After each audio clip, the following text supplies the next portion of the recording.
Hello नमस्कार, स्वागत है हमारे YouTube channel NR current GK classes में। हम इस वीडियो में बात करेंगे staff and welfare inspector WLI question paper के बारे में। लेटेस्ट पेपर होगा 2025 का।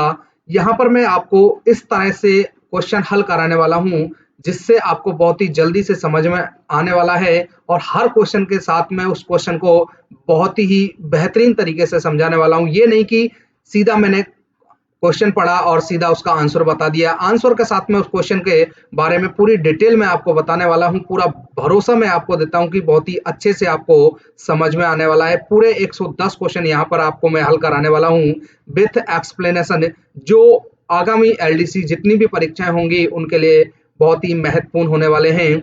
इस पेपर की पीडीएफ भी मैं आपको देने वाला हूं। पेपर की पीडीएफ मेरे टेलीग्राम चैनल पर मिल जाएगी, जिसकी लिंक मैंने डिस्क्रिप्शन बॉक्स में दी हुई है, तो आप पेपर की पीडीएफ भी प्राप्त कर सकते हैं। तो दोस्तों यहाँ पर शुरू करते हैं। देखिए ये रहा पेपर है और ये स्टाफ एंड वेलफेयर इंस्पेक्टर का लेवल 6 का पेपर है। 6/2/2025 का 2 घंटे समय होता है। 100 क्वेश्चन आपको हल करने होते हैं। 110 क्वेश्चन होते हैं जिनमें से आपको 100 क्वेश्चन हल करने होते हैं। यहाँ पर नीचे लिखा हुआ है कि आपको 100 क्वेश्चन हल करने होंगे। पहले 100 क्वेश्चन आपको हल करने रहेंगे और प्रत्येक जो क्वेश्चन है अगर नेगेटिव होता है तो उसका 1/3 भी काटा जाएगा। यहाँ पर मैं ज्यादा समय बर्बाद नहीं करूंगा। लेवल 6 का पेपर है। 110 में से आपको 100 क्वेश्चन हल करने हैं। नेगेटिव मार्किंग होती है। सीधा हम क्वेश्चन की तरफ चलते हैं। पहला क्वेश्चन है, बहुत ही बेहतरीन क्वेश्चन है और आप को यहाँ पर मैं बता देता हूँ कि जो पीडीएफ है, पीडीएफ के लिए मैंने बोल दिया है कि आपको टेलीग्राम चैनल पर, मेरी जो टेलीग्राम चैनल है उस पर ये पीडीएफ मिल जाएगी। पहला जो क्वेश्चन है उसमें देखिए, रेलवे कर्मचारी कार्य के घंटे और विश्राम की अवधि नियम 2005 के तहत स्वास्थ्य शिक्षकों और जिला विस्तार शिक्षकों पुरुष और महिला को निम्नलिखित में से किस श्रेणी के कर्मचारियों के रूप में वर्गीकृत किया गया है। यहाँ पर देखिए आपको क्वेश्चन अच्छे से पढ़ना है और उसके बाद आंसर देना है। पेपर में भी उसी टाइप से आपको करना है। यहाँ पर देखिए ऑप्शन दिए हुए ए बी सी डी। यहाँ पर मैं प्रत्येक क्वेश्चन जो कराने वाला हूं उसमें ये ऑप्शन नहीं बोलूंगा जिससे से कम समय में हम ज्यादा क्वेश्चन हल कर सकें। यहाँ पर देखिए पूछा गया था कि स्वास्थ्य शिक्षकों और जिला विस्तार जो शिक्षक हैं, या तो पुरुष या महिला, को निम्नलिखित में से किस श्रेणी के कर्मचारी के रूप में वर्गीकृत किया गया है। जो HOER होता है, इसके तहत कर्मचारियों को 4 वर्गों में बांटा गया है। 4 वर्गों में यहाँ पर बांटा गया है। HOER, इसकी मैं एक बार फुल फॉर्म आपको बता देता हूँ। HOER हावर्स ऑफ एम्प्लॉयमेंट से रेगुलेशन, जो लागू हुआ था 2005 में, जो लागू हुआ था 2005 में। कभी कभी इसकी फुल फॉर्म पूछ ली जाती है। तो हावर्स ऑफ एम्प्लॉयमेंट से रेगुलेशन जो लागू 2005 में हुआ था, इसके तहत कर्मचारियों को 4 वर्गों में बांटा गया है। पहला जो वर्ग है, जैसे मैं बता देता हूं कि गहन, पहला होता है गहन। दूसरा दूसरा जो होता है वो होता है निरंतर। और तीसरा तीसरा जो होता है वो आवश्यक रूप से विरामी, जिसको एसेंशियल इंटरमीडिएट कहते हैं या AI के नाम से जानते हैं। और चौथे जो होते हैं वो अपवर्जित एक्सक्लूडेड। ये 4 श्रेणी होगी। पहला जिसको गहन इंटेंसिव कहते हैं, दूसरा जो होता है उसको निरंतर कंटिन्यूअस उसको कहते हैं, और तीसरा है आवश्यक रूप से विरामी, जिसको एसेंशियल इंटरमिटेंट के नाम से जानते हैं, और चौथे होते हैं एक्सक्लूडेड बहिष्कृत। यहाँ पर चारों होते हैं। चारों का मैं डिटेल में आपको और बता देता हूँ कि गहन जो होते हैं, गहन में इनकी ड्यूटी 8 घंटे की होती है और ये कम से कम मतलब 1 घंटे से कम निष्क्रिय रह सकते हैं। मतलब इनको मानसिक और शारीरिक काम करना होता है। 1 घंटे से कम ही निष्क्रिय रह सकते हैं। आमतौर पर ये 6 घंटे पर डे काम करते हैं। और प्रति सप्ताह की बात करें तो 42 से 45 घंटे काम करते हैं। और विश्राम की जो इनकी अवधि होती है वो 30 घंटे की अवधि होती है। जैसे एग्जाम्पल मैं आपको बता देता हूं, जैसे कंट्रोलर हैं, RRI पर काम करने वाले जो कर्मचारी हैं, मोटरमैन हैं, ये सभी गहन होते हैं। गहन मतलब ये इंटेंसिव होते हैं। इस क्वेश्चन का मैं आंसर अभी आपको बताने वाला हूं, खुद ही आपको समझ में आ जाएगा कि ये किस में आएंगे। दूसरे जो होते हैं, पहला मैंने बताया था गहन, दूसरे होते हैं निरंतर। थोड़ा सा मैं इसको मिटा देता हूं। दूसरे जो होते हैं निरंतर, जिनको कंटिन्यूअस के नाम से जानते हैं, कंटिन्यूअस के नाम से जानते हैं। इसमें देखिए क्या होता है कंटिन्यूअस में, कि इनकी ड्यूटी भी 8 घंटे की ड्यूटी होती है, और ये कम से कम, मतलब कम समय का जो निष्क्रिय है, कि ये 2 घंटे तक निष्क्रिय रह सकते हैं कि। और औसत ड्यूटी जो होती है प्रति सप्ताह 48 से 54 घंटे की औसत ड्यूटी होती है। जैसे स्टेशन मास्टर हो गया, पॉइंट्समैन हो गए, और रनिंग कर्मचारी, ये सभी कंटिन्यूअस के अंतर्गत आते हैं। तीसरे होते हैं आवश्यक रूप से विरामी, जिनको एआई, एसेंशियल इंटरमिटेंट कहते हैं। ये 12 घंटे की ड्यूटी वाले होते हैं। इनको शारीरिक व मानसिक एकाग्रता बनाने की कोई आवश्यकता नहीं होती है। औसत जो ड्यूटी होती है वो 10 से 12 घंटे की औसत ड्यूटी होती है। प्रति सप्ताह ये 60 से 72 घंटे काम करते हैं। इनका जो एग्जाम्पल है, जैसे बंगला प्यून है, ब्रांच लाइन पे जो ट्रैफिक कर्मचारी हैं, यातायात कर्मचारी हैं, वो सभी एआई के अंतर्गत आते हैं। चौथे होते हैं अपवर्जित, जिनको एक्सक्लूडेड कहते हैं। जिन कर्मचारियों का कार्य का दायित्व 24 घंटे 24 घंटे कार्य का दायित्व होता है, वो इस श्रेणी में आते हैं। जैसे कोई सुपरवाइजर है, स्वास्थ्य शिक्षक हैं, ये सभी एक्सक्लूडेड में आएंगे। तो इसका आंसर जो हो जाएगा चौथे नंबर का, मैंने बताया था बहिष्कृत, जिसको एक्सक्लूडेड कहेंगे। क्वेश्चन को आप यहाँ पर समय लगेगा आपको, लेकिन समझ ना है आपको, अच्छे से एक बार सुन लीजिए, समझ लीजिए, उसके बाद आप लिखना चाहे तो लिख सकते हैं। 4 प्रकार के कर्मचारी मैंने बताए थे आपको। गहन, दूसरा जिनको इंटेंसिव कहते हैं, दूसरा निरंतर जिसको कंटिन्यूअस कहते हैं, तीसरा आवश्यक रूप से विरामी जिसको एसेंशियल इंटरमिटेंट कहते हैं, और चौथे अपवर्जित जिनको एक्सक्लूडेड, बहिष्कृत, अपवर्जित, ये सभी उसी के नाम हैं। तो इसका जो राइट आंसर हो जाएगा ऑप्शन बी राइट आंसर है, एक्सक्लूडेड। क्वेश्चन नंबर 2 की तरफ चलते हैं। क्वेश्चन नंबर 2 देखिए, रेल सेवक कार्य के घंटे और विश्राम की अवधि नियम 2005 के अंतर्गत गोपनीय क्षमता में नियोजित रेल सेवकों में निम्नलिखित में शामिल हैं। तो ऑप्शन ए में देखिए, टाइपिस्ट जो अलग गोपनीय सेल में या प्रशासनिक कार्यालयों में अधिकारियों से संलग्न है, ये राइट होगा। दूसरा है सिफर ऑपरेटर, ये भी राइट होगा। तीसरा है गोपनीय सहायक और व्यक्तिगत सहायक, ये भी राइट होगा। तो उपरोक्त सभी, option D is right answer हो जाएगा। उपरोक्त सही जो है वो उपरोक्त सभी, ऑल ऑफ दी अबव। देखिए पेपर यहाँ पर इंग्लिश और हिंदी दोनों में है, दिया हुआ है आपको। इंग्लिश हिंदी जो भी समझ में आता है आप यहाँ पर देखें, मैं आपको हिंदी में कराने वाला हूँ। क्वेश्चन नंबर 3 देखिए। क्वेश्चन नंबर 3 में, एक ही स्टेशन के भीतर स्थानांतरण के लिए जहां निवास में कोई परिवर्तन शामिल नहीं है, समग्र स्थानांतरण अनुदान मूल वेतन के कितने प्रतिशत पर भुगतान किया जाता है? कितने प्रतिशत पर? जो सीटीजी होता है, सीटीजी कंपोजिट ट्रांसफर ग्रांट, ये इसके बारे में पूछा गया है कि अगर किसी का स्थानांतरण हुआ है और एक ही स्टेशन के भीतर में उसका निवास में कोई परिवर्तन नहीं हुआ है, तो उसको अनुदान के रूप में मूल वेतन का कितना प्रतिशत भुगतान किया जाएगा? तो ये लागू नहीं होता है ये आंसर की। अगर एक ही स्थान पर स्थानांतरण हुआ है, निवास में कोई परिवर्तन नहीं हुआ है, तो उसको सीटीजी का कुछ भी अनुदान नहीं मिलेगा। यहाँ पर देखिए जो सीटीजी है किस प्रकार से मिलती है कि 20 किलोमीटर है, 20 किलोमीटर से अधिक स्थानांतरण होता है और मुख्यालय दूसरा होता है, तो पिछला जो महीना है उसके मूल वेतन का 80% सीटीजी के रूप में मिलता है। यदि 20 किलोमीटर से कम दूरी है तो मूल वेतन का 1/3 मिलता है। इसमें कंडीशन है कि निवास स्थान उसमें परिवर्तन होना आवश्यक तभी ये मिलेगा।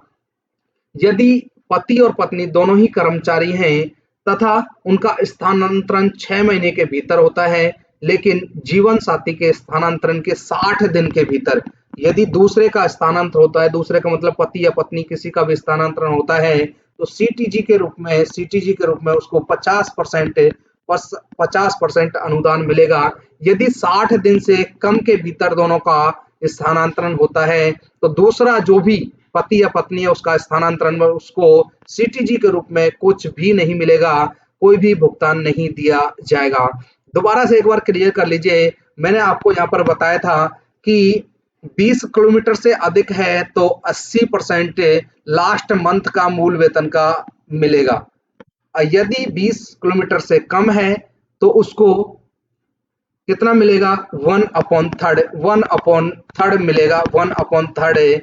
यदि आवास परिवर्तन हुआ है तभी मिलेगा। यदि जैसे पति पत्नी दोनों कर्मचारी हैं और 6 महीने के भीतर दोनों का स्थानांतरण होता है, यदि 60 दिन के भीतर स्थानांतरण होता है तो कुछ भी नहीं मिलेगा, और 60 दिन के बाद अगर स्थानांतरण होता है तो दूसरा जो भी है या तो पति या पत्नी है उसको 50% सीटीजी के रूप में अनुदान मिलेगा।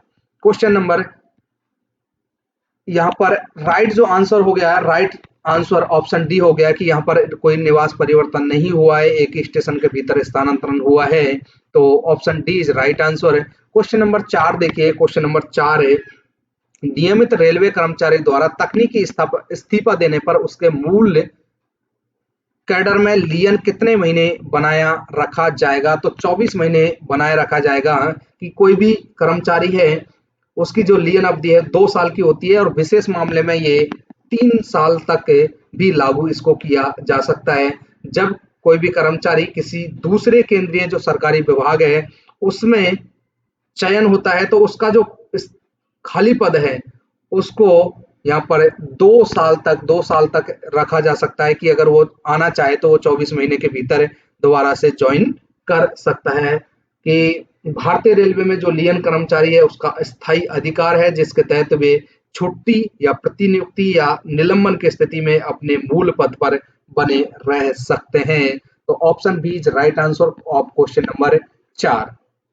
क्वेश्चन नंबर 5 में देखिए, कर्मचारी कल्याण एवं सुविधाओं के अंतर्गत व्यय किस मांग संख्या पर प्रभारित किया जाता है? यहाँ पर स्टार्टिंग में जो लिखा हुआ है कर्मचारी लिखा हुआ है, कर्मचारी कल्याण एवं सुविधाओं के अंतर्गत व्यय किस मांग संख्या पर प्रभारित किया जाता है? तो ये डिमांड 11 होती है, डिमांड 11। इसमें स्टाफ एंड वेलफेयर एंड जो एमिनिटीज होती हैं उस वो कहा जाता है, इस डिमांड को क्या कहा जाता है? स्टाफ वेलफेयर एंड एमिनिटीज, जिसके तहत कर्मचारियों के कल्याण से संबंधित सभी व्यय जैसे आवास जो भवन होते हैं उनका रखरखाव, स्वास्थ्य इकाइयां हैं उनका रखरखाव, शिक्षा संस्थान और नागरिक जो सुविधाएं वो शामिल होती हैं। डिमांड 11 इस right answer, option number c question number 5 का राइट आंसर हो जाएगा। क्वेश्चन नंबर 6 देखिए, वित्तीय शुद्धता के सिद्धांत किसमें शामिल हैं? वित्तीय शुद्धता के जो सिद्धांत हैं वो किसमें शामिल हैं? खाता मैनुअल में शामिल हैं। वित्तीय शुद्धता के जो सिद्धांत हैं वो क्या हैं? खर्च जो है उसको सार्वजनिक जो धन है उसका जो उपयोग है आम नागरिक की तरह होना चाहिए, मतलब ज्यादा खर्च नहीं होना चाहिए, आम नागरिक की तरह सतर्कता से उसका उपयोग करना चाहिए, और इसमें किसी अधिकारी को व्यक्तिगत लाभ के लिए खर्च को मंजूरी नहीं देना चाहिए। यही वित्तीय शुद्धता का सिद्धांत है। इसका राइट आंसर हो जाएगा ऑप्शन ए। क्वेश्चन नंबर 7 देखिए, कार्यस्थल पर महिलाओं के यौन उत्पीड़न की निषेधता जो होती है RS railway service conduct rule 1966 में किस नियम के अंतर्गत आती है? बहुत ही बेहतरीन क्वेश्चन है, कई बार ये पूछा गया है, कई बार यहाँ पर जितनी भी पेपर होते हैं लगभग ये क्वेश्चन पूछा जाता है, तो आप इसको अच्छे से देखिए। मैं यहाँ पर आपको बहुत बेहतरीन तरीके से जो रेलवे सर्विस कंडक्ट रूल है 1966 उसको भी समझाने वाला हूँ। तो सबसे पहले ये रूल के बारे में बात कर लेते हैं। जो रेलवे सर्विस कंडक्ट रूल है 1966 से टोटल 26 नियम हैं, इसमें टोटल 26 नियम हैं। इनका जो उल्लेख है वो रेल स्थापना संहिता के भाग 1 में है। इनका उल्लेख भाग 1 में है और भाग 1 में इसमें रेल स्थापना संहिता भाग 1 में। 26 रूल क्या-क्या हैं? 26 रूल में आपको यहाँ पर इंपॉर्टेंट जो भी रूल है वो बताने वाला हूँ। इस क्वेश्चन का आंसर हम बाद में देखेंगे। तो पहला जो रूल है, पहला रूल है कि जो रेलवे सर्विस जो कंडक्ट रूल है उनका संक्षिप्त नाम इसमें दिया गया है। दूसरा जो रूल है उसमें परिभाषाएं दी गई हैं। तीसरा जो रूल है, तीसरे रूल में तीसरे का जो ए तीन तीसरे में रूल 3 में ए बी सी में इसको डिवाइड किया है। तो 3A में तत्परता और शिष्टाचार, 3A में तत्परता और शिष्टाचार, 3B में सरकार की नीतियों का पालन करना और 3C में महिला यौन उत्पीड़न से संबंधित है। तो यहाँ पर यही पूछा गया था महिला यौन उत्पीड़न से संबंधित। तो 3C रूल ए ऑप्शन यहाँ पर राइट हो जाएगा।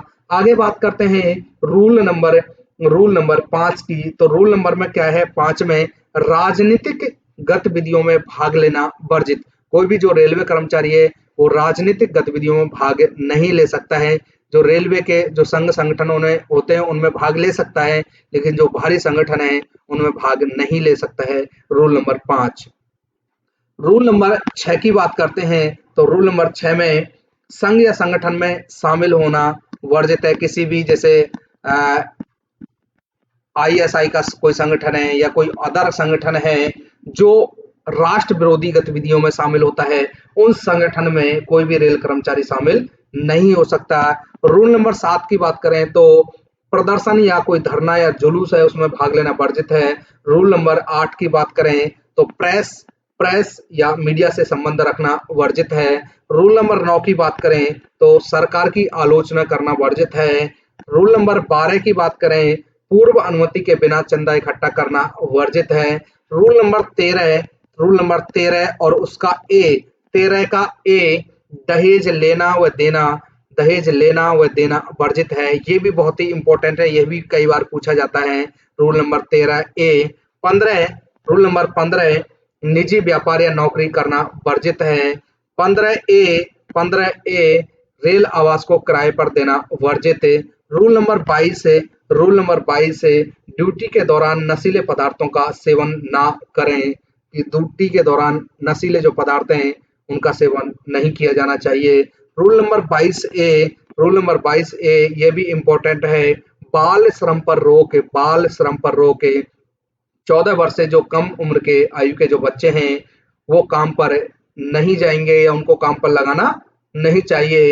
रूल नंबर 26 है प्रशासनिक आदेशों का पालन करना।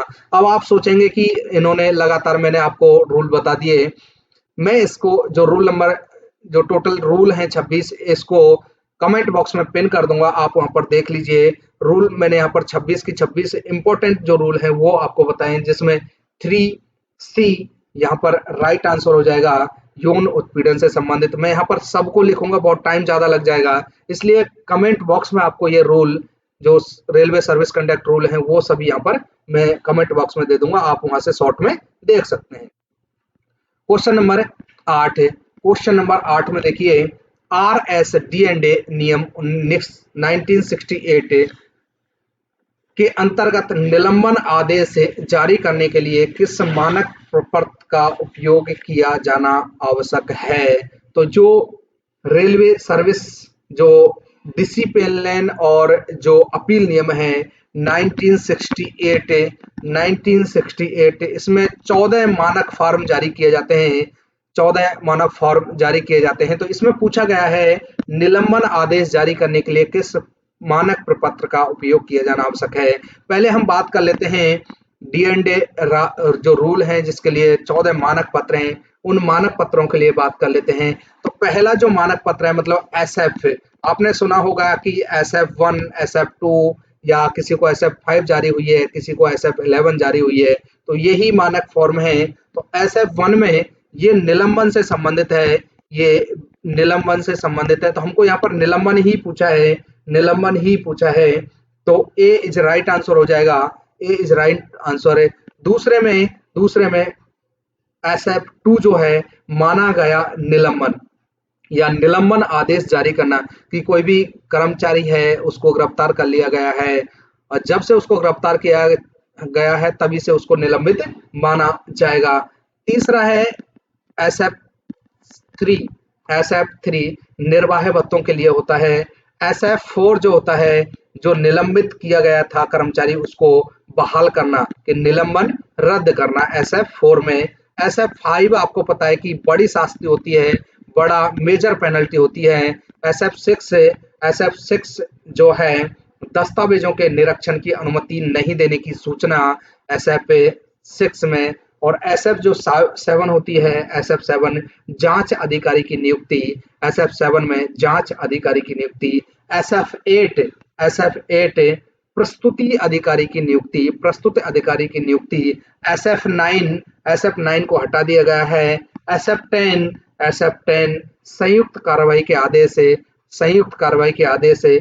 SF11 छोटी शास्ति, इसमें छोटी शास्ति का आरोप पत्र ये होता है, छोटी शास्ति। SF11 के बाद SF12 ज्ञापन जहाँ नियम 14 वन के तहत कार्रवाई प्रस्तावित है तो SF12 जारी की जाती है।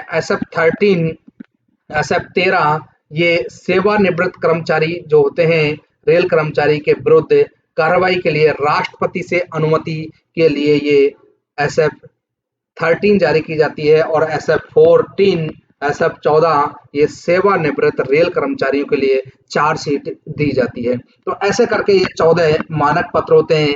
ज्यादातर आपने सुने होंगे SF5, SF11, SF1 या SF3 या 2, इस प्रकार से आपने ये सुने होंगे।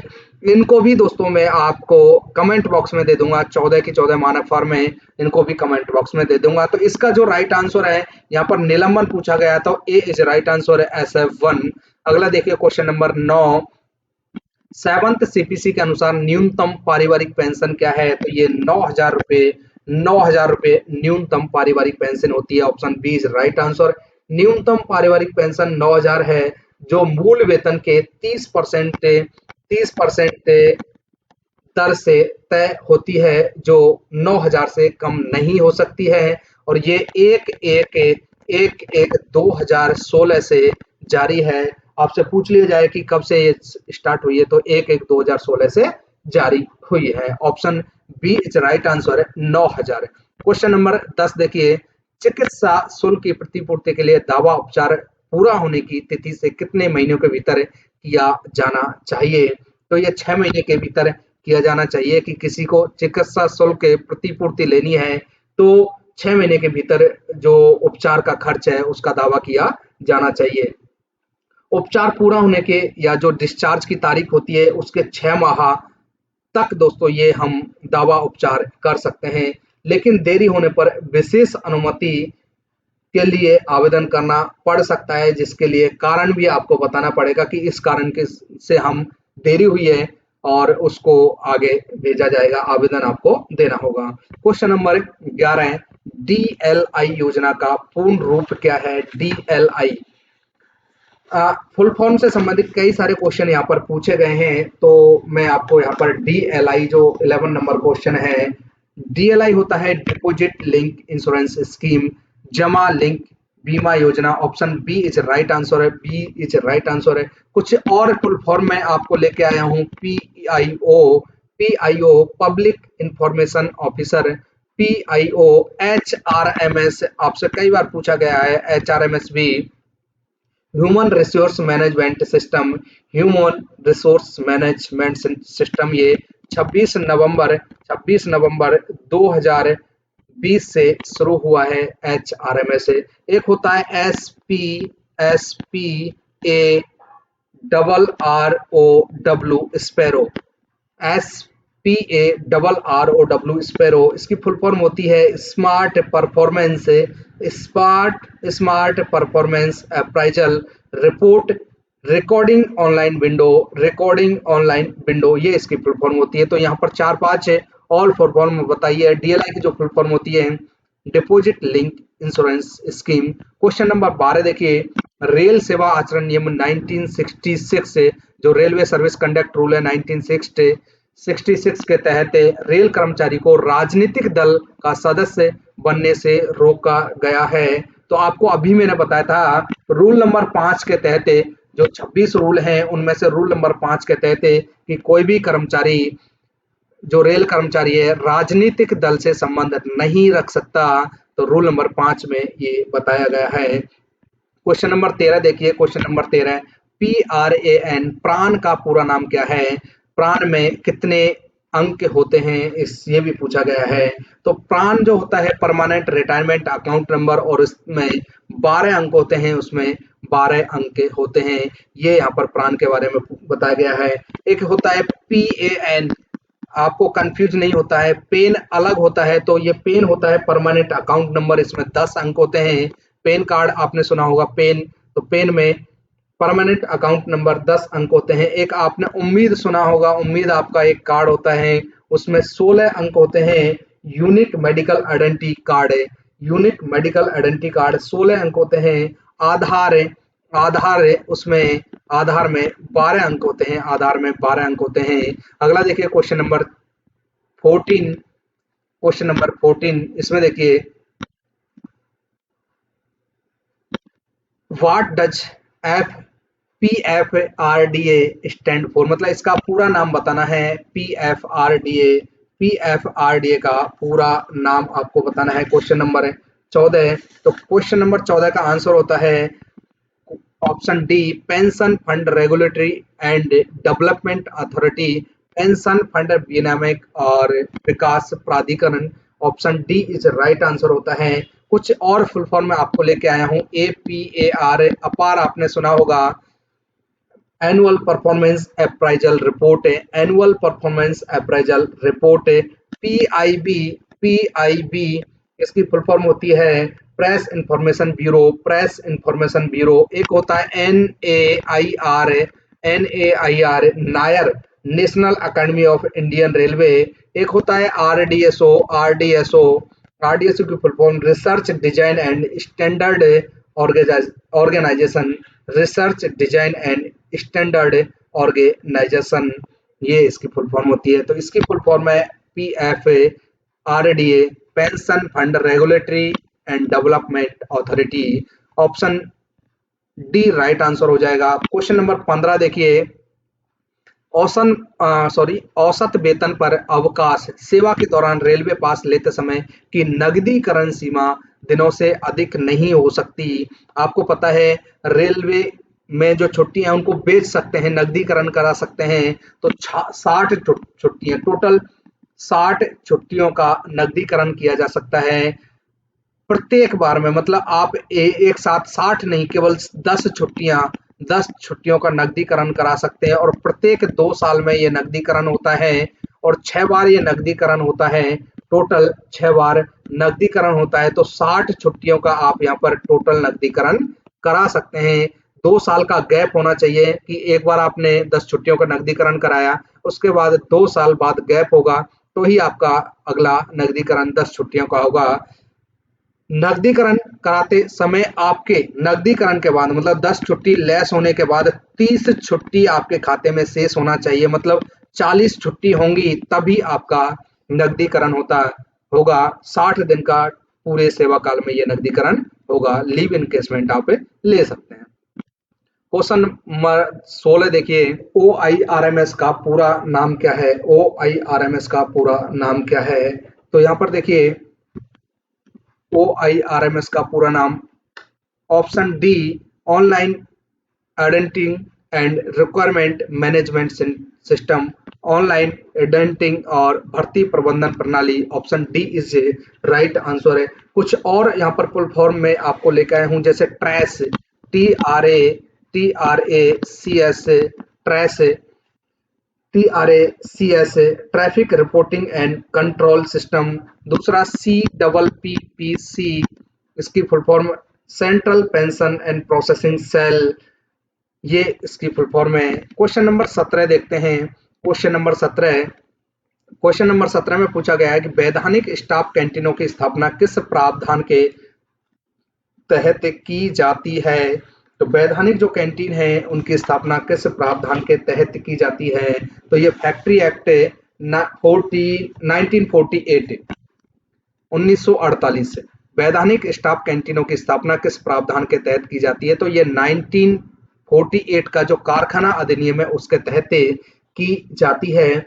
इसका जो उद्देश्य है, कारखाना नियम जो है अधिनियम, उसका जो उद्देश्य है कि स्वास्थ्य सुरक्षा और कल्याण, स्वास्थ्य सुरक्षा और जो कर्मचारी हैं उनके जो कल्याण और जो कार्य के घंटे हैं उनको सुनिश्चित करना। फैक्ट्री एक्ट मजदूरों के अधिकारों और सुरक्षा की ये गारंटी देता है। Factory act 1948। यहाँ पर दूसरा एक स्टाफ बेनिफिट फंड दिया हुआ है जिसका 1931 में ये लागू हुआ। स्टाफ बेनिफिट फंड है, ये 1931 में लागू हुआ। इसके जो अध्यक्ष होते हैं हेडक्वार्टर पर पीसीपीओ अध्यक्ष होते हैं। और अगर हम मंडल स्तर की बात करें तो सीनियर डीपीओ इसके अध्यक्ष होते हैं। कई बार पूछा गया है ये क्वेश्चन स्टाफ बेनिफिट फंड से कि हेडक्वार्टर पर कौन इसके अध्यक्ष होते हैं, मंडल स्तर पर इसके कौन अध्यक्ष होते हैं। तीसरा यहाँ पर दिया गया है कि कर्मचारी क्षतिपूर्ति अधिनियम 1923 से इसका जो उद्देश्य होता है कि कार्यस्थल पर दुर्घटनाओं, चोट और विकलांगता या जो मृत्यु किसी भी कर्मचारी की हो जाती है या दुर्घटनाओं का शिकार हो जाता है तो कर्मचारियों या उनके जो आश्रित हैं उनको वित्तीय सुरक्षा और मुआवजा प्रदान करना, ये इस नियम के तहत प्रदान किया जाता है। चौथा यहाँ पर दिया हुआ है औद्योगिक विवाद अधिनियम 1947 से। ये 1947 में लागू हुआ है लेकिन भारत सरकार ने इसको 2020 में औद्योगिक संबंध संहिता द्वारा प्रतिस्थापित कर दिया है। औद्योगिक शांति बनाए रखना, जैसे नियोक्ता और जो कर्मचारी हैं उनके बीच जो विवाद हैं उनको सुलझाना, हड़ताल, तालाबंदी या जो छटनी होती है उसको सुलझाना, औद्योगिक शांति बनाए, ये इस नियम का उद्देश्य है। Option D is right answer है। अगला देखिए क्वेश्चन नंबर 18 सीएटी कब स्थापित हुआ। पहला केंद्रीय प्रशासनिक न्यायाधिकरण सीएटी कब प्रस्तावित हुआ। 18 तो ये प्रस्तावित हुआ 1/11/1985, 1 नवंबर 1985। सीएटी इसकी स्थापना 1 नवंबर 1985 अनुच्छेद 323 ए के तहत इसकी स्थापना हुई। इसकी जो प्रधान पीठ है वो दिल्ली में है। इसकी जो प्रधान पीठ है वो दिल्ली में है। टोटल 11 सदस्य होते हैं। टोटल जो सदस्य हैं वो 11 होते हैं। इसकी जो फीस होती है वो 50 रुपए इसकी फीस होती है। और जो प्रतियों की जो संख्या होती है 6 पूर्ण सेट की आवश्यकता होती है। सदस्यों की जो सेवानिवृत्ति की उम्र है वो 62 वर्ष है। और अध्यक्ष और उपाध्यक्ष जो होते हैं, अध्यक्ष और जो उपाध्यक्ष होते हैं उनकी सेवानिवृत्ति की उम्र 65 वर्ष है। 65 वर्ष है। दोबारा से सुनिए सीएटी के बारे में। स्थापना 1 नवंबर 1985 को इसकी स्थापना हुई। अनुच्छेद 323 के तहत 323 के ए के तहत इसकी स्थापना हुई। प्रधान पीठ दिल्ली में है। टोटल सदस्यों की संख्या 11 होती है। सदस्यों की जो सेवानिवृत्ति की उम्र 62 वर्ष होती है। अध्यक्ष और उपाध्यक्ष की सेवानिवृत्ति की उम्र 65 वर्ष होती है। अगर हम खंडपीठों की संख्या की बात करें तो ये 17 खंडपीठों की संख्या इसमें शामिल है। क्वेश्चन नंबर 19 देखिए अगला, कानूनी संदर्भ में एसएलपी का फुल फॉर्म क्या है। तो स्पेशल लीव पिटिशन विशेष अवकाश याचिका इसकी फुल फॉर्म है। ये निचली जो अदालत होती हैं या जो न्यायाधिकरण होते हैं कि किसी भी फैसले के खिलाफ अपील करने के लिए भारत के सर्वोच्च न्यायालय में की जाने वाली एक विशेष अनुमति याचिका है। विशेष अनुमति याचिका है। अनुच्छेद 136 के तहत ये जारी होता है। अनुच्छेद 136 full form special leave petition full form इसकी होगी। ऑप्शन ए राइट आंसर है ऑफ क्वेश्चन नंबर 19 से। अगला देखिए क्वेश्चन नंबर 19 के बाद क्वेश्चन नंबर 20 से, गैर चयन पदों के लिए अगले कितने महीनों की प्रत्याशित रिक्तियों पर विचार किया जाता है? तो ये 12 12 इज राइट आंसर की 12 महीनों की प्रत्याशित रिक्तियों पर विचार किया जाता है। क्वेश्चन नंबर 21 देखिए, बहुत बेहतरीन क्वेश्चन है। 1000 किमी से अधिक लेकिन 2000 किलोमीटर से कम दूरी पर जुड़ने का समय कितना दिया गया है? जुड़ने का समय का मतलब यहाँ पर है कि जो ज्वाइनिंग समय है, ज्वाइनिंग समय के लिए बोला गया है कि ज्वाइनिंग समय क्या है। तो यहाँ पर एक बार समझिए कि 1000 किलोमीटर तक यदि आप ज्वाइन करते हैं तो 10 दिन दिए जाते हैं, 10 डेज दिए जाते हैं। 1000 से अधिक और 2000 से कम तो 12 दिन का समय दिया जाता है, लेकिन 2000 से अधिक है तो 15 दिन का समय दिया जाता है। 2000 से अधिक है लेकिन आपने हवाई जहाज से यात्रा की है, हवाई जहाज से यात्रा की है तो 12 दिन का समय आपको ज्वाइनिंग के लिए दिया जाता है। तो यहाँ पूछा गया था कि 1000 किमी से अधिक लेकिन 2000 से कम। राइट आंसर है option B is right answer है, 12 दिन का समय आपको मिलेगा। अब मान लिया कि आपने जो यात्रा है 1 या 2 दिन में या 3 दिन में पूरी कर ली है, तो बाकी समय का क्या होगा? तो आपकी जो एलएपी है उनके साथ उसको जुड़वा दिया जाएगा। आप एक एप्लीकेशन देंगे और वो एलएपी के साथ बाकी समय आपकी जो छुट्टी है वो उनके साथ जोड़ दिया जाएगा। कार्य ग्रहण का समय पूरा उपयोग न होने पर, मैंने यही बताया आपको कि उपयोग नहीं होने पर जो कर्मचारी की जो एलएपी छुट्टी है उनमें उसको जमा कर दिया जाएगा। तो इसका जो right answer option C is right answer की 1000 से अधिक है, 2000 किलोमीटर से कम है तो 12 दिन का समय दिया जाएगा। अगला देखिए, रनिंग भत्ता IREM Indian railway establish manual के किस अध्याय में वर्णित है?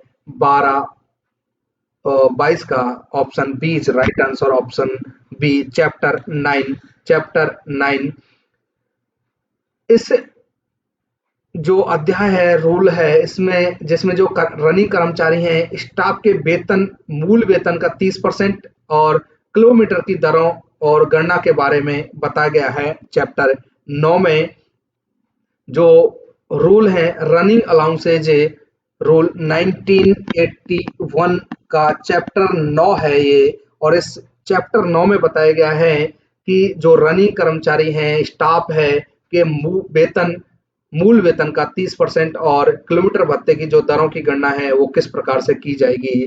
तो अध्याय 9 is right answer of question number 22।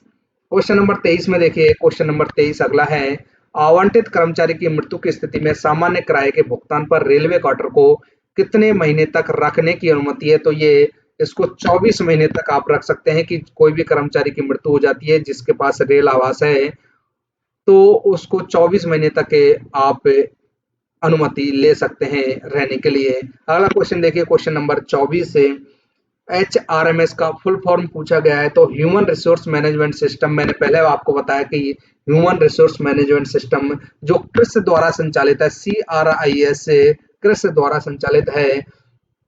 ये एक केंद्रीय जो डिजिटल है, डिजिटल प्लेटफॉर्म है, मतलब केंद्रीकृत डिजिटल प्लेटफॉर्म है जिसमें कर्मचारी अपनी सेवा, सभी जो सेवा पंजिका है, सेवा की जानकारी है, वेतन स्लिप है, छुट्टी है, अवकाश है, APR है, पेंशन से संबंधित रिकॉर्ड है आदि की ऑनलाइन जानकारी देख सकता है। आदि ऑनलाइन आप यहाँ पर अपने उसको मैनेज कर सकते हैं HRMS के थ्रू।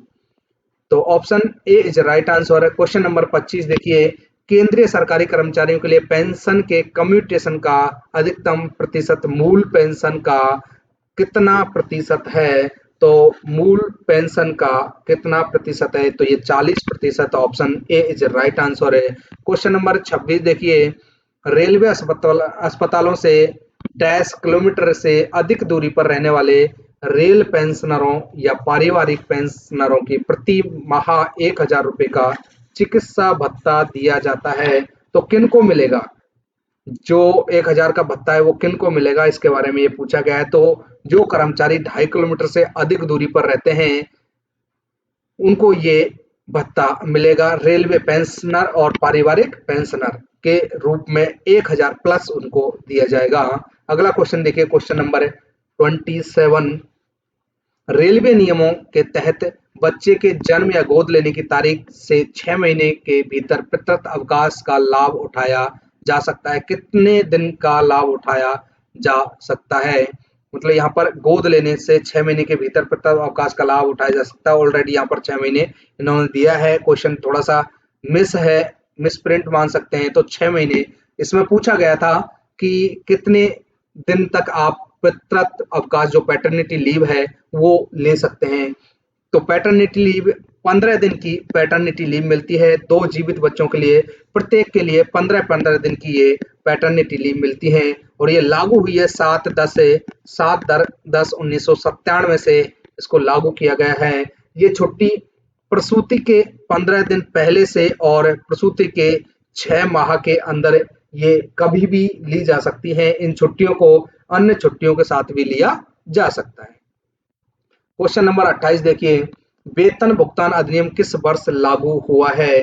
तो वेतन भुगतान अधिनियम लागू हुआ है 23 अप्रैल 28 मार्च 1937 से 28 मार्च 1937 से को ये लागू हुआ है। अधिनियमित की बात करें, अधिनियमित अगर पूछा जाए तो ये 1936 में 1936 में अधिनियमित हुआ था। इसका उद्देश्य होता है वेतन भुगतान अधिनियम का कि समय पर भुगतान कराना, अवैध जो कटौती है उन पर रोक लगाना, स्पष्टता और रिकॉर्ड रखना, ये इसका उद्देश्य है। ये कानून मजदूरों के हितों के लिए बनाया गया है, हितों की रक्षा के लिए इसको लागू किया गया है और उनके काम का उचित और पूर्ण भुगतान मिले, मजदूरों का शोषण नहीं हो, इसलिए ये कानून बनाया गया है। वेतन भुगतान अधिनियम 1937 अधिनियमित हुआ था 1936 को। अगला क्वेश्चन देखिए, क्वेश्चन नंबर 29। क्वेश्चन नंबर 29 देखिए, किसी चयन में एकमात्र रिक्ति केवल डैश के लिए आरक्षित की जा सकती है? तो सामान्य वर्ग के लिए यह आरक्षित की जा सकती है। Option A is right answer. Option A right answer हो गया 29 का। 29 के बाद क्वेश्चन नंबर 30, रेलवे क्वार्टरों के खाली न होने पर डीसीआरजी की कितनी राशि रोकी जा सकती है? कोई भी रेल कर्मचारी अगर रेल आवास में रह रहा है और डीसीआरजी में उसकी कितनी राशि रोकी जा सकती है? तो पूरी राशि रोकी जा सकती है, पूरी राशि रोक सकते हैं। डीसीआरजी जो होती है दोस्तों, डेथ कम रिटायरमेंट ग्रेजुटी, डेथ कम रिटायरमेंट ग्रेजुटी, ये रूल 1993 के तहत ये रूल है कि पूरी डीसीआरजी आपकी रोकी जा सकती है। रेल कर्मचारियों को सेवानिवृत्ति पर या उनकी मृत्यु की स्थिति में उनके जो परिवार को दिए जाने वाला एक मुश्त जो भुगतान है वो डीसीआरजी होती है और इस अगर रेलवे क्वार्टर खाली नहीं करते हैं तो पूरी डीसीआरजी रोकी जा सकती है। इसके लिए डीसीआरजी के लिए कम से कम सेवा 5 वर्ष पूर्ण हो जानी चाहिए, उसी के बाद डीसीआरजी मिलेगा।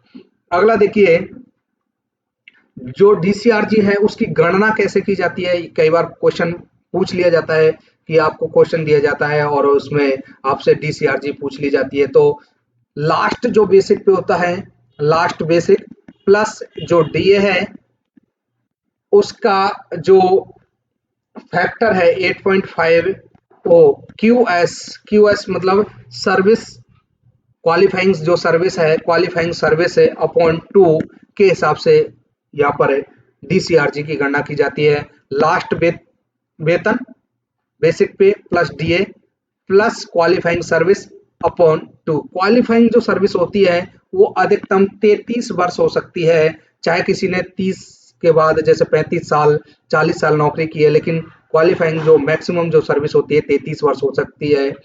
कम कितनी भी हो सकती है, किसी ने जैसे 30 किए तो 30 साल और किसी ने 25 किए तो 25 साल, मैक्सिमम 33 होगा। तो यहाँ पर मैक्सिमम 33 ही आएगा क्वालिफाइंग सर्विस है।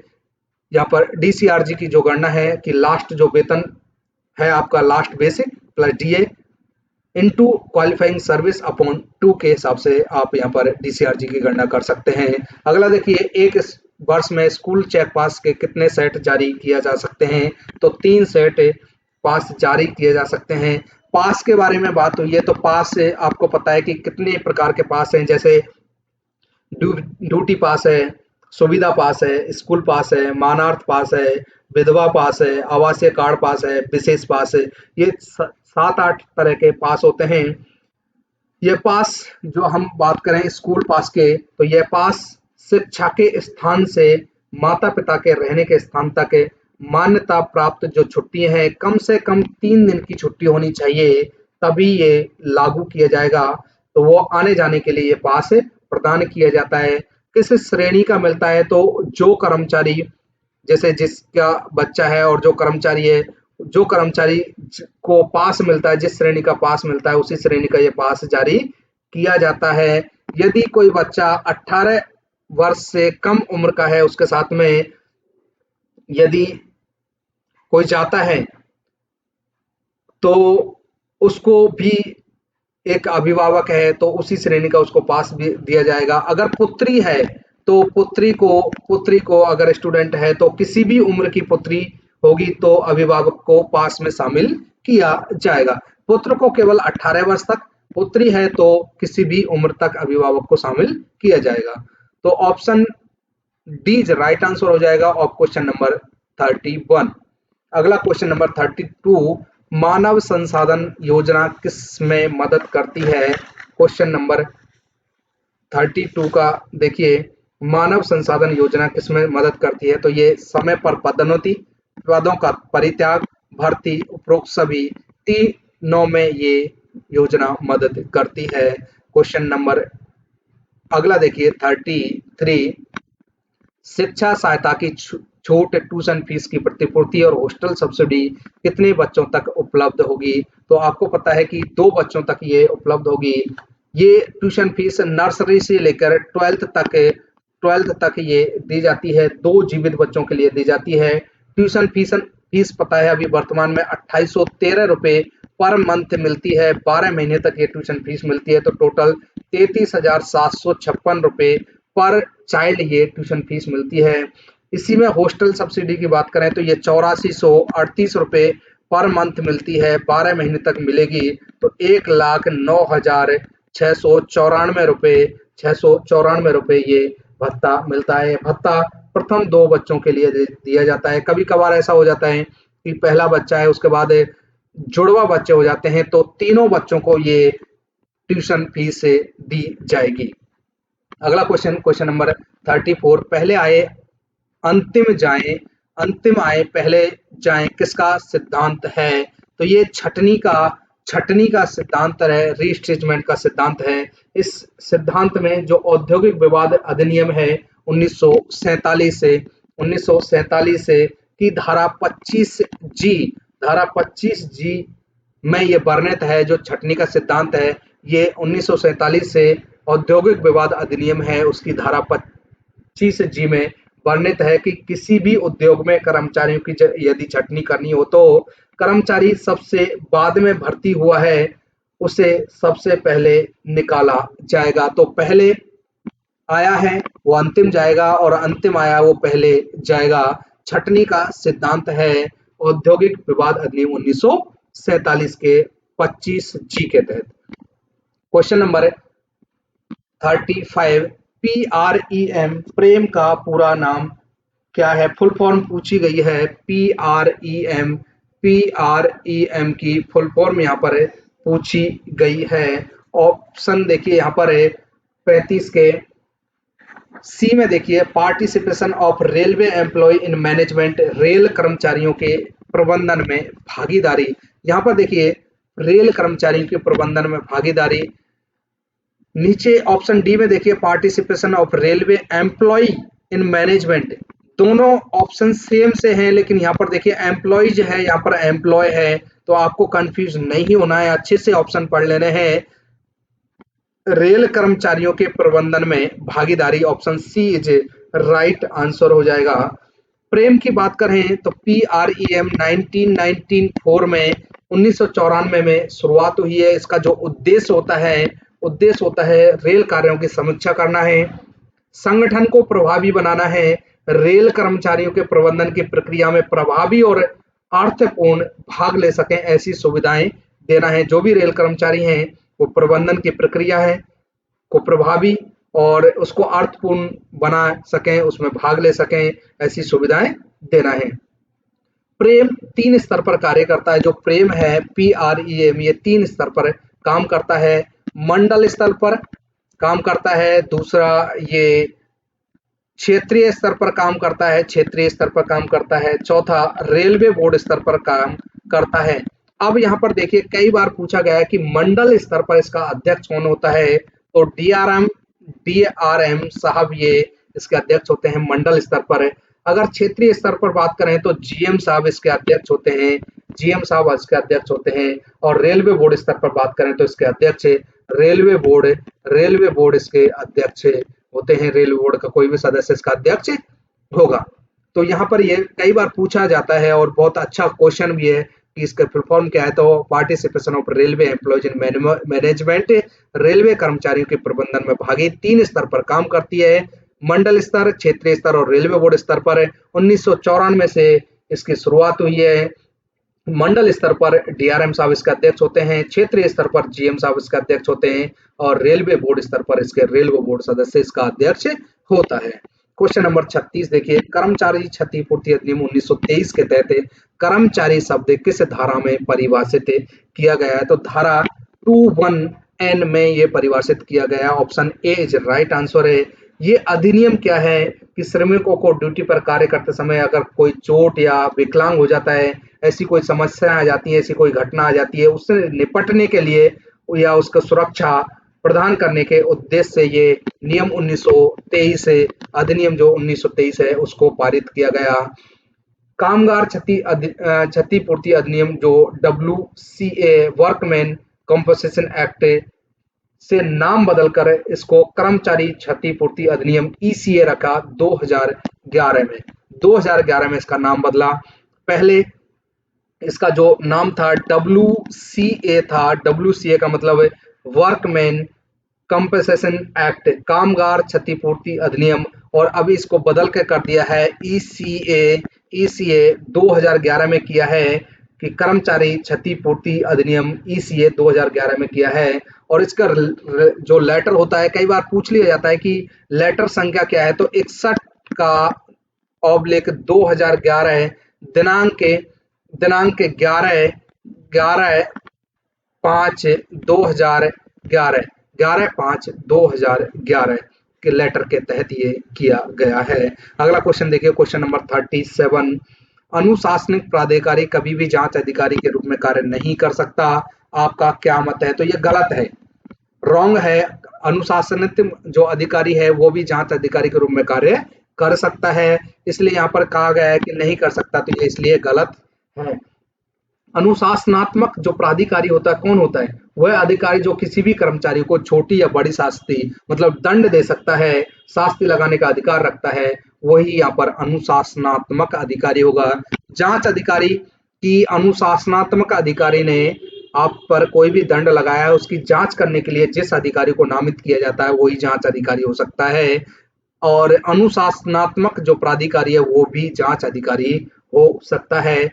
ये SF7 के तहत आपको भी मैंने आपको बताया था कि जो मानक फॉर्म है 7 उसके तहत जांच अधिकारी की नियुक्ति की जाती है। SF7 के तहत जांच अधिकारी की नियुक्ति की जाती है। क्वेश्चन नंबर 38 देखिए, 7th पे CBC जो कमीशन है के अनुसार गैर प्रैक्टिसिंग भत्ता का प्रतिशत क्या है, तो जो गैर प्रैक्टिसिंग जो भत्ता है वो किसको मिलता है, पहले तो देखिए, तो जो रेल सेवक हैं, रेल सेवक चिकित्सक, रेलवे चिकित्सक है, उनको ये भत्ता मिलता है और ये 20% मूल वेतन का 20% होता है और अधिकतम 2,37,500 ये हो सकता है। तो 20% इसका right answer option C is right answer है। किसको दिया जाता है, रेलवे चिकित्सकों को ये दिया जाता है।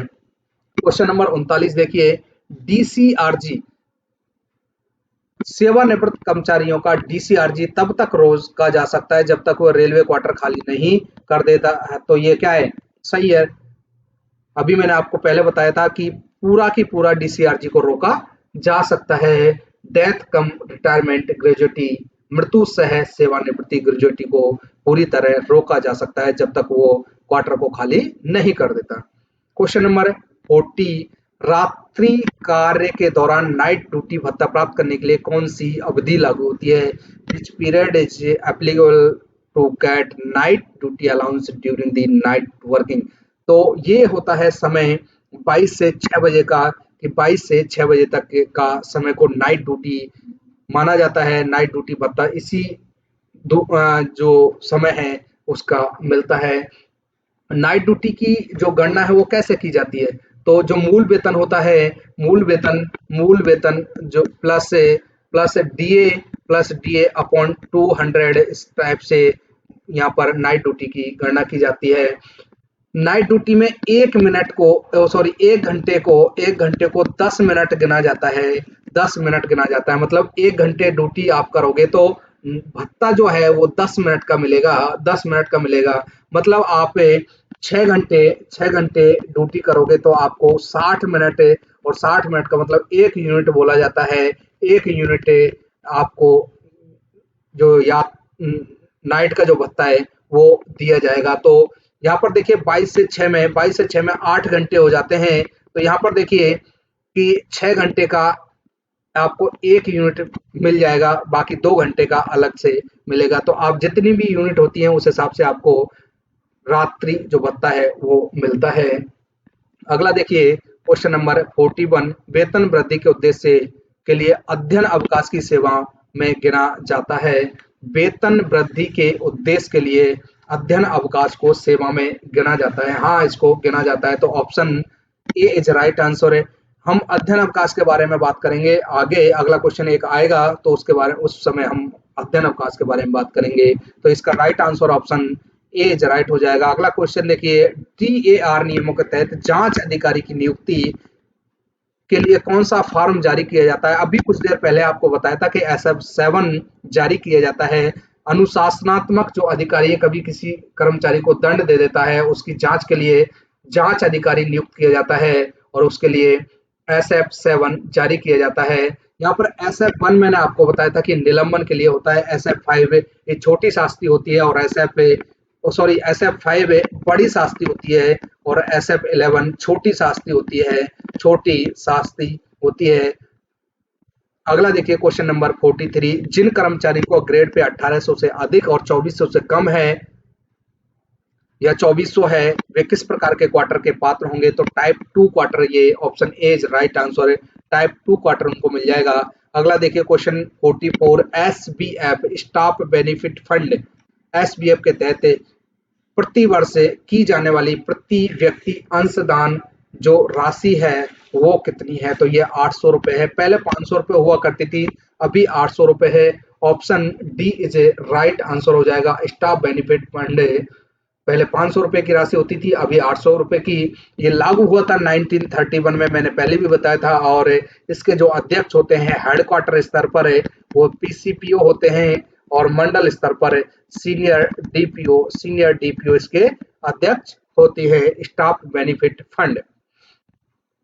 अगला क्वेश्चन देखिए 45 में देखिए, हिंदी सेवा से हटाए गए कर्मचारी को अधिकतम सहानुभूतिपूर्ण भत्ता मुआवजा पेंशन का होता है 2/3। Option C is right answer है। Option C is right answer है। अगला क्वेश्चन देखिए क्वेश्चन नंबर 46 है, पदोन्नति में वेतन निर्धारण के लिए बाद विकल्प देने की समय सीमा क्या है? तो 1 महीना। वेतन पदोन्नति, अगर किसी का पदोन्नति होती है तो विकल्प जो दिया जाता है वो 1 माह के समय में दिया जाना चाहिए। Option A is right answer of question number 46। 47 देखिए, सरकारी सेवा में भर्ती के लिए OBC उम्मीदवारों को के लिए आयु सीमा में कितनी छूट मिलती है? तो 3 वर्ष की छूट मिलती है। 3 वर्ष की छूट मिलती है। जर्नल को कोई छूट नहीं मिलती है। 30 वर्ष तक 30 वर्ष तक ये ज्वाइन वो कर सकते हैं, मतलब सीधी भर्ती में ये आवेदन कर सकते हैं। अगर ओबीसी की बात करें तो ओबीसी 30 प्लस 3 तो 33 वर्ष तक ये आवेदन कर सकते हैं। अगर एसटी और एससी की बात करें तो ये 30 प्लस 5 मतलब 35 वर्ष तक, 5 वर्ष की इनको छूट होती है।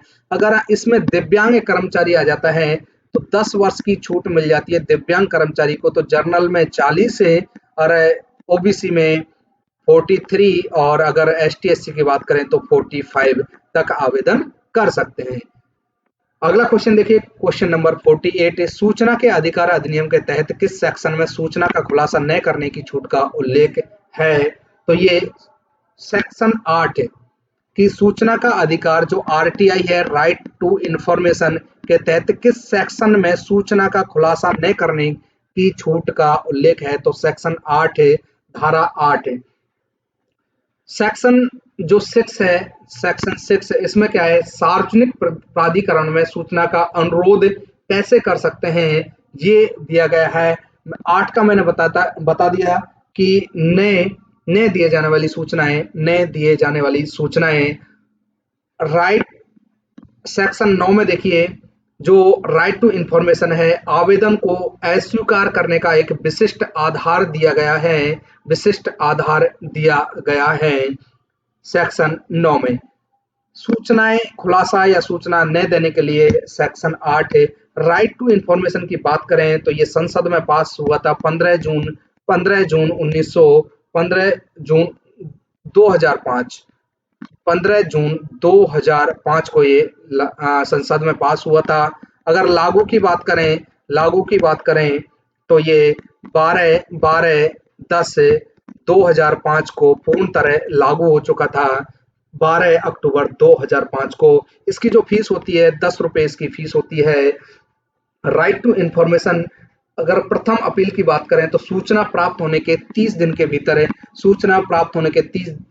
आप अपील कर सकते हैं।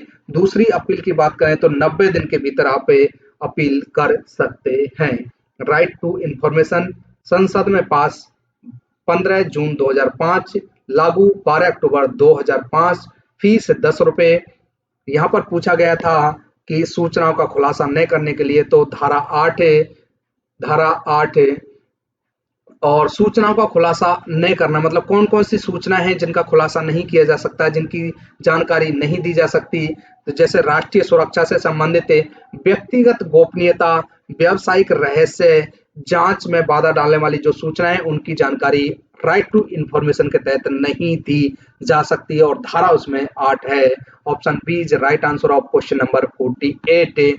क्वेश्चन नंबर देखिए 49, बाल श्रम निषेध विनिमय अधिनियम 1986 के तहत बालक वह होता है जिसे अपनी पूरी नहीं की है मतलब उम्र पूरी नहीं की है तो 14 वर्ष से। D is a right answer है, 14 वर्ष से। रेलवे सर्विस जो कंडक्ट रूल है 1966 से का जो नियम था 22A, उसमें भी ये कहा गया है कि बाल श्रम पर रोक लगाई गई है कि 14 वर्ष से कम उम्र के बच्चों को काम पर नहीं लगाया जाएगा। और नियम जो बाल श्रम निषेध नियम है वो 1986 है। अगर यहाँ पर 1966 जो रेलवे सर्विस कंडक्ट रूल है 1966 उसका नियम 22A में भी यही है कि बाल श्रम पर रोक लगाई गई है। क्वेश्चन नंबर 50 है, रेलवे कर्मचारियों के लिए रेलवे पेंशन कब से शुरू की गई थी? रेलवे जो कर्मचारी हैं उनके लिए पेंशन कब से शुरू की गई थी? तो ये 16 नवंबर 1957 से ये पेंशन शुरू की गई थी। 10 वर्ष की सेवा पूरी करने वाले ही कर्मचारियों को पेंशन के पात्र होंगे कि जो 10 वर्ष की जो सेवा पूर्ण कर चुके हैं उनके लिए पेंशन दी जाएगी। और ये 31/12/2003 तक रेल सेवा में जो प्रवेश कर चुके थे, रेल सेवा में आ चुके थे, उन सभी कर्मचारियों के लिए पेंशन थी। अब आपको पता है कि एनपीएस स्टार्ट है तो पेंशन नहीं मिलती है। 1/1/2004 से एनपीएस लागू है तो अभी पेंशन नहीं है। अगला देखिए क्वेश्चन नंबर 51 श्रमिक मुआवजा अधिनियम किस वर्ष लागू किया गया था? तो 1923 में ये लागू किया था। 1923 में ये लागू किया गया था। श्रमिक मुआवजा अधिनियम 1923 में लागू किया गया था। क्वेश्चन नंबर 52 देखिए, रेलवे नियमों के अनुसार अध्ययन अवकाश निम्न सभी के लिए सेवा के रूप में गिना जाता है। तो ये सहानुभूतिपूर्ण नियुक्ति के रूप में गिना जाता है। तो इस छुट्टी के लिए कर्मचारी की जो सेवा है कम से कम 5 वर्ष अध्ययन अवकाश तभी मिलेगा जब कर्मचारी ने 5 वर्ष की सेवा पूर्ण कर ली है, और उसकी अगर सेवा समाप्त हो रही है तो उस समय 3 वर्ष उसको सेवा और करनी है, मतलब 3 वर्ष की सेवा और उसकी बची होनी चाहिए। एक बार में जो अध्ययन अवकाश है वो 12 महीने का अध्ययन अवकाश मिल जाता है और पूरी सेवा काल में 24 महीने का ये अवकाश मिलता है। अगर हम डॉक्टरों की बात करें तो उनको 36 माह का जो अध्ययन अवकाश है, स्टडी लीव, उनको मिल जाती है। क्वेश्चन नंबर अगला देखिए, क्वेश्चन नंबर 53। क्वेश्चन नंबर 53 में देखिए, इंडियन रेलवे एस्टेब्लिशमेंट जो मैनुअल है के नियम 303 ए के अनुसार प्रारंभिक शिक्षण के लिए भेजे गए उम्मीदवारों की वरिष्ठता कैसे निर्धारित की जाती है? तो वरिष्ठता कैसे निर्धारित की जाएगी? प्रशिक्षण के अंत में परीक्षा में प्राप्त योग्यता के आधार पर, कि पहले उनका जो प्रशिक्षण हुआ है उसके बाद जो परीक्षा लगेगी उसमें जो भी मेरिट बनेगी उसके आधार पर उनका जो वरिष्ठता है, सीनियरिटी निर्धारित की जाएगी। क्वेश्चन नंबर 54, खेल उपलब्धियों के आधार पर एक रेलवे कर्मचारी को पूरे सेवा काल में कितने प्रोत्साहन वेतन वृद्धि इंसेंटिव इंक्रीमेंट प्रदान किए जा सकते हैं? तो ये 5 इंसेंटिव प्रदान किए जा सकते हैं। आपको पता है कि एमएससीपी जब मिलती है तो एमएससीपी 3, मतलब वहां पर 3 वेतन मिलेंगे। यहाँ देखिए ये खेल उपलब्धियों के आधार पर 5 इंसेंटिव इंक्रीमेंट उनको प्रदान किए जा सकते हैं प्रोत्साहन के तौर पर। क्वेश्चन नंबर देखिए, question number 55, Indian railway establishment code IREC नियम 556 के अनुसार अध्ययन अवकाश मुख्य रूप से रेलवे कर्मचारियों को किस लिए दिया जाता है? तो किस लिए दिया जाता है? ये वैज्ञानिक, तकनीकी या समान समस्याओं का अध्ययन करना या विशेष पाठ्यक्रम के लिए इनको दिया जाता है। ये छुट्टी कर्मचारी को अपने पद से संबंधित या लोकहित के उच्च शिक्षा के लिए प्रदान की जाती हैं। इसमें दिया गया ऑप्शन वैज्ञानिक, तकनीकी या समान समस्याओं का अध्ययन या विशेष पाठ्यक्रम के लिए ये छुट्टी दी जाती है। Option B is right answer. Option B is right answer है of question number 55। Of question number 55 है। यहाँ पर देखिए ये पेपर आधा पूरा हो चुका है। 110 टोटल क्वेश्चन है। पेपर बहुत ज्यादा बड़ा हो जाएगा, वीडियो बहुत ज्यादा लंबी हो जाएगी। बाकी जो क्वेश्चन है 56 से लेके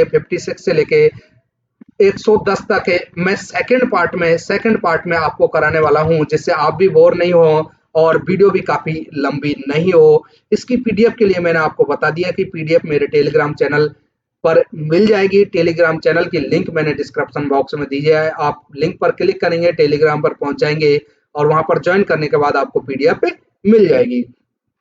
यदि आपको पेपर अच्छा लगा है, मेरा पढ़ाने का तरीका, मेरा समझाने का तरीका आपको अच्छा लगा है, तो आप वीडियो को ज्यादा से ज्यादा शेयर करें और लाइक करें, जिससे क्या है हमको भी सपोर्ट मिलता है।